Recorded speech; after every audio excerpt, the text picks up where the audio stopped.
Hi, Mi! Malapit-lapit na ang pasukan, no? Kalahati na tayo ng Mayo.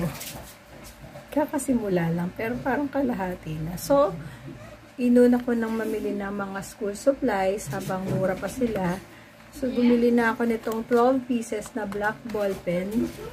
Retractable to silang lahat. Ayan. Ewan ko ba, pero ang bilis-bilis maubos ng mga ball pen. Parang 1 week isang ball pen. Ito, estudyante ko kasi kung saan-saan niya iniiwan. So, diba?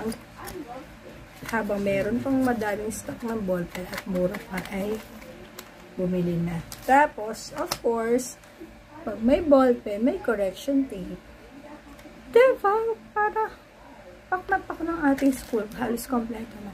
O siya, ilalagay ko ang mga link neto sa comment or sa yellow basket. Get yours now! Yun